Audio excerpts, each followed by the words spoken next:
Hi, I wanted to thank those of you who watched the last video that I made about silence and kind of wanted to follow up. I was kind of trying to figure out what's the next place to talk about maybe my journey in this situation. And there's so many different parts. But I thought of one thing that I really wanted to hit on, and I'll try to do it quickly. There's way more. The story webs like you probably wouldn't believe, or maybe you would believe. But let me really quickly talk about how in my journey, power was maintained by those in power.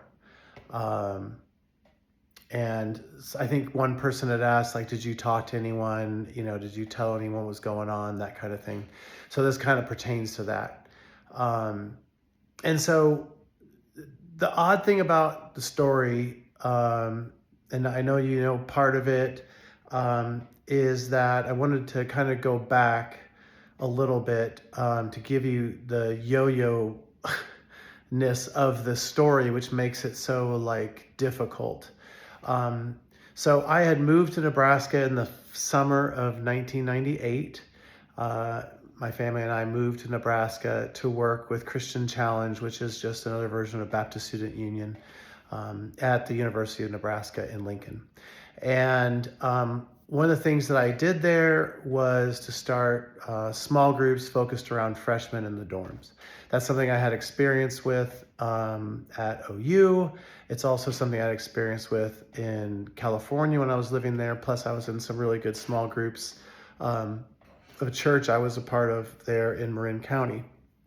So I had a lot of experience with that, and they didn't have a lot of younger people in the ministry at that time when I came, but they had a really strong core of older people, and I saw something, I thought, hey, if we could inject that into the rest of these small groups. And so that core of people kind of became the leaders for these small groups.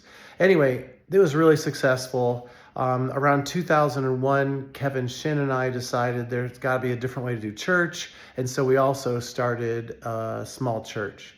So I was doing all these various things, and Brett was behind all of that and liked all of it. Matter of fact, in 2002, in the spring of 2002, I received an award. I don't remember the actual title of it, but it was from the Baptist Association or Convention from Kansas and Nebraska. It was given to me at one of their big conventions for the work that I had been doing. And clearly, no one would know that except Brett had obviously nominated me for it or somehow. So it was very clear that he appreciated the work I was doing and thought I was doing a good job. So that's the spring of 2002. So in the fall of 2002, like I mentioned, I think in the last video, there was kind of a falling out between my then wife and his daughter. And I'm not going to go into that. That's a whole other story. It's their story to tell, not my story. But about a month after maybe that all happened, I can't remember the exact timeline. It was right around Thanksgiving. Brett said, hey, could we meet? And we usually met once a week anyway. But it was kind of, can we meet? So we met, and he voiced concerns about my work. He said I wasn't doing my job. I was difficult to lead, and it really didn't make any sense because I had been leading, I had been doing everything. And so, and this is a good clue for anyone who you're actually doing work and working hard at your job, and your boss tells you that you're not doing that. The answer is to over communicate. So what I started doing was every few days, I think it was every few days, I would email Brett everything that I had done since the last email, and just kept that up for like a month. And right after the new year, he called and said, hey, can we get coffee? It was still like over winter break. I had to be at home for some reason. So he came to my house and we sat and had coffee. I can still see where we're sitting. And he said, man, I just want to tell you that it's a complete turnaround. The things you've been doing and working on, and I really appreciate the communication, but also just everything you're doing. So I'm like, great. And I really do feel like I didn't really change anything except over communicating. I just started telling him every single thing that I was doing. So everything was great. Then a week later, school was back in. We had our normal meeting time. And he basically said that it was back to, I'm concerned, that I'm not doing my job, that I'm not doing, and it was like a list of things. And even, I think he quoted a verse, I should look it up, but it was about how Paul had pleasure in leading these people, and he said that he did not have any pleasure in leading me. So it's just like this back and forth, like yo-yo, like I'm doing the right thing, I'm doing the bad thing. I get an award, I'm told I'm not doing my job. And I'm just like, it's all coming at the same time. And so it's this back and forth. And it was really kind of maddening. And there's a lot that happened in the next 3 months, 2 months. But in March, I had decided, and I'll go into this in another video, it's too long. I decided it was just best if I just left Christian Challenge and found something else to do. And that was before spring break. So while we were on spring break, Brett and I had agreed that we wouldn't tell students until after spring break, when we got back to Lincoln. And it would be best if I told some of the key students that I worked with. I can even see some of them right now. So they would not be blindsided by it when it was announced. And we would do that after spring break. And then I had also asked him, hey, during spring break, there's a couple people here I'm going to talk to during spring break. He's like, that's great. So we had agreed on everything. Like I said, I wasn't fired. We had agreed how I was going to exit and how it was going to be announced. And over the second day we were on spring break, he told all the students I was leaving. And students came to me that were really close to me and were like, what's happening? Why? And it was so like, what is going on? So I went to him and asked him about it. And he said, he acted like we didn't agree on that.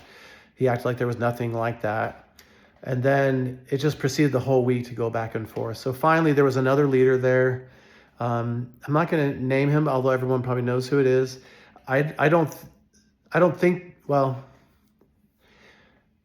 I went to that other leader and I said, hey, I just want to I don't know what to do. I was looking for counsel. I was looking for something. I don't know how to handle this. And so I basically told him the story of everything that was happening since December on. And his response was, I'm really sorry this is happening to you. And I wish I could say it was the first time that I've heard this story. And in some ways, it helps you to hear that. But also, nothing was done. He had other people come to him over the years to express how this behavior was affecting them. And nothing was done about it that I know of. He didn't go talk to the convention about this behavior from Brett. He didn't talk, I mentioned Max in the previous, he didn't, that I know of, talk to Max about what was happening. Max was kind of the father of all these people. And so I don't think he intentionally did anything bad. I think he even was like, what can I do? Like he even was powerless because the power that Brett had. And again, I don't know Brett's heart. I don't know that he was intentionally doing things. I have theories about why it was all happening, and we can certainly talk about those things. But in this situation, that's how power maintains itself, is that people go to someone and tell them, hey, this is happening. And that person doesn't do anything because either they think they can't do anything, there's no structure for them to do anything. And so you'll see this in churches, in ministries, where the pastor has all the power. There's some sort of board potentially, but really the pastor is in power because he is God's chosen person or whatever it is. And so you're trying to go against that narrative. And there's insulation to that power. So two things. If you come up against it, it does you no good. You're told, your thinking is, it does me no good to tell anyone. And that increases the silence. And then that power structure makes people who could say something silent, feel like they have no power to say or do anything to change it.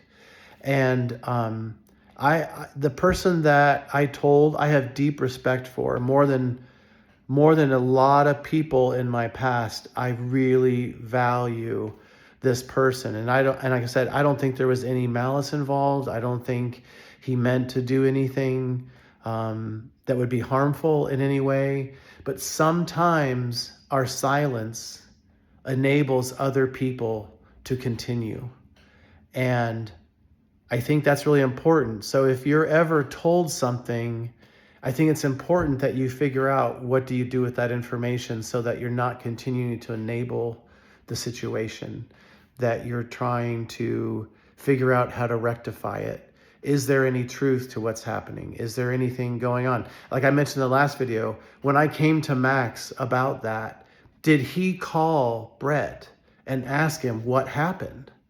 Was there any accountability for anything that occurred?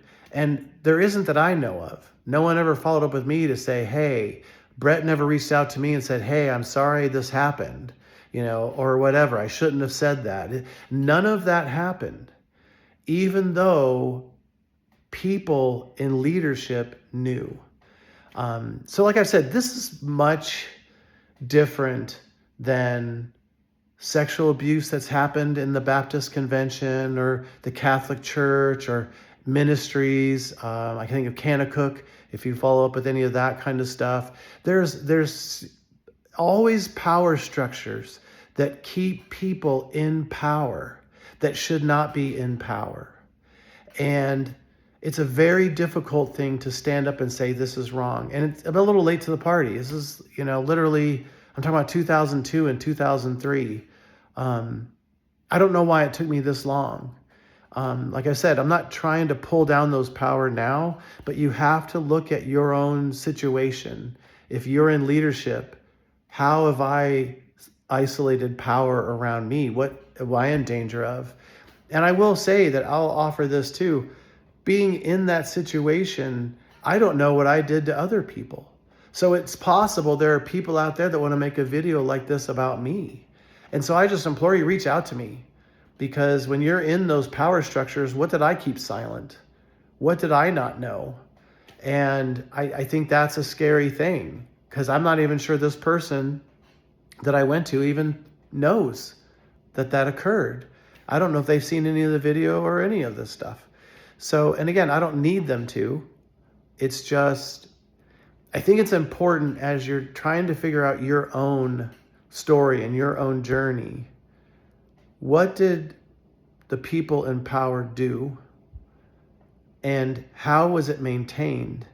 Because then you can make a change in how you set up power structures and how you set up leadership so that it isn't used against people, but unleashes people to be who they really are, and they don't lose themselves in the process.